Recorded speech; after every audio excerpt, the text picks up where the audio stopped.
दिल्ली के जंतर मंतर पर छात्रों का आंदोलन और शिक्षा व्यवस्था से जुड़े मुद्दों को लेकर चल रही बहस ने केंद्र सरकार पर राजनीतिक दबाव बढ़ा दिया है। ऐसे में ये सवाल लगातार उठ रहा है कि यदि विपक्ष केंद्रीय शिक्षा मंत्री धर्मेंद्र प्रधान के इस्तीफे की मांग कर रहा है तो अब तक इस्तीफा क्यों नहीं लिया गया। और इस प्रश्न का उत्तर किसी आधिकारिक घोषणा से नहीं बल्कि राजनीतिक और प्रशासनिक क्रियाओं के विश्लेषण से समझा जा सकता है। सरकार ने सार्वजनिक रूप से दोषियों के खिलाफ कार्रवाई, जांच और न्यायिक प्रक्रिया पर जोर दिया है, लेकिन मंत्री के इस्तीफे का फैसला राजनीतिक नेतृत्व का विशेषाधिकार होता है और इसके पीछे कई संभावित कारण हो सकते हैं। आज के इस वीडियो में हम समझने की कोशिश करेंगे वो कौन कौन से कारण हैं जिन्होंने प्रधानमंत्री नरेंद्र मोदी को धर्मेंद्र प्रधान का इस्तीफा लेने से रोका हुआ है। पहला संभावित कारण जवाबदेही तय होने से पहले राजनीतिक संदेश का है। किसी मंत्री का इस्तीफा अक्सर तब लिया जाता है जब सरकार ये मानती है कि मंत्री की प्रत्यक्ष जिम्मेदारी स्थापित हो गई है या राजनीतिक नुकसान कम करने के लिए ऐसा करना आवश्यक है। यदि सरकार का मानना है कि जांच अभी जारी है और मंत्री की व्यक्तिगत जिम्मेदारी सिद्ध नहीं हुई है तो वो इस्तीफा लेने से बच सकती है। सरकार ये संदेश देना चाह सकती है कि केवल आरोपों के आधार पर मंत्री नहीं हटाए जाएंगे और अंतिम निर्णय जांच के निष्कर्षों के बाद ही होगा। दूसरा कारण राजनीतिक मिसाल हो सकता है।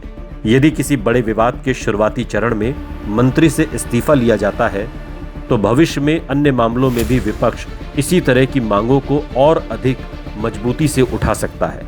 इसलिए कई सरकारें पहले जांच पूरी होने का इंतजार करती है। ये केवल वर्तमान सरकार ही नहीं बल्कि अलग अलग समय पर विभिन्न सरकारों द्वारा अपनाई गई राजनीतिक रणनीति भी रही है।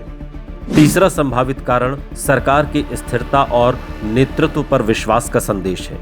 यदि प्रधानमंत्री अपने मंत्री के साथ सार्वजनिक रूप से खड़े रहते हैं तो इसे पार्टी और सरकार के भीतर नेतृत्व के भरोसे के रूप में भी देखा जाता है। इससे ये संकेत देने की कोशिश हो सकती है कि सरकार अपने मंत्रियों का समर्थन तब तक करेगी जब तक उनके खिलाफ व्यक्तिगत स्तर पर जिम्मेदारी स्पष्ट न हो जाए।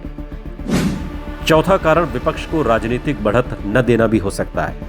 यदि सरकार विपक्ष के दबाव में मंत्री को हटाती है तो विपक्ष इसे अपनी बड़ी राजनीतिक जीत के रूप में पेश करेगा।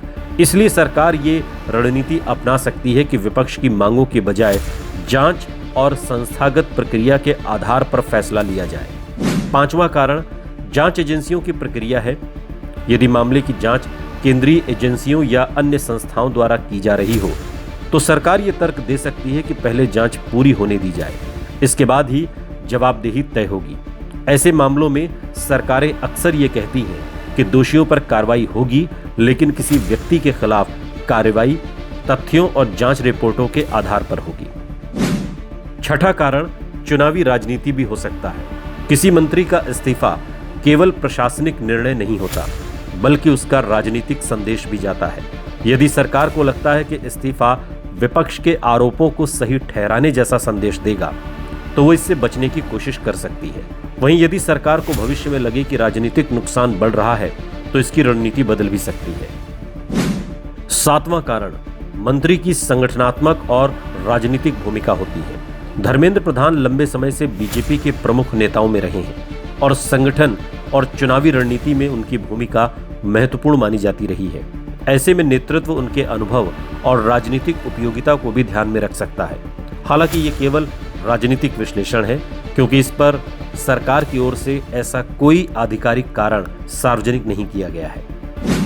आठवां कारण सरकार का वैकल्पिक नैरेटिव हो सकता है।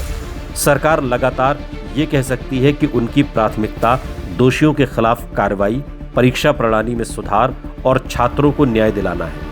इस दृष्टिकोण में सरकार का जोर संस्थागत सुधारों पर रहेगा, जबकि विपक्ष मंत्री की राजनीतिक जवाबदेही पर अधिक बल देगा।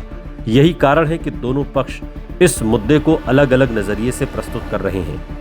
जहां तक प्रधानमंत्री नरेंद्र मोदी द्वारा छात्रों से संवाद, न्याय और फास्ट ट्रैक प्रक्रिया और दोषियों के खिलाफ कार्रवाई का सवाल है, यदि सरकार ऐसे कदमों पर जोर देती है लेकिन मंत्री के इस्तीफे पर कोई घोषणा नहीं करती तो इसका अर्थ ये नहीं माना जा सकता कि सरकार ने इस्तीफे की संभावना को स्थायी रूप से खारिज कर दिया है।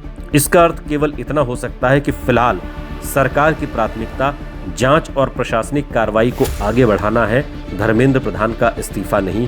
बेशक दिल्ली के जंतर मंतर पर हजारों छात्र और पूरा विपक्ष इस मामले पर एकजुट ही क्यों ना हो, लेकिन सरकार धर्मेंद्र प्रधान का इस्तीफा नहीं लेगी। हालांकि विपक्ष का तर्क है कि नैतिक जिम्मेदारी के आधार पर मंत्री का इस्तीफा होना चाहिए, जबकि सरकार का संभावित तर्क यह हो सकता है कि केवल राजनीतिक दबाव के आधार पर नहीं बल्कि तथ्यों और जांच के आधार पर फैसला लिया जाएगा। लोकतांत्रिक राजनीति में ऐसे मुद्दों पर दोनों प्रकार के दृष्टिकोण देखने को मिलते हैं, लेकिन इस पूरे घटनाक्रम का सरकार की छवि पर क्या प्रभाव पड़ेगा, ये कई कारकों पर निर्भर करेगा। यदि जांच तेज, पारदर्शी और प्रभावी दिखाई देती है और दोषियों के खिलाफ स्पष्ट कार्रवाई होती है, तो सरकार ये संदेश देने की कोशिश कर सकती है कि उसने व्यवस्था सुधारने के लिए ठोस कदम उठाए।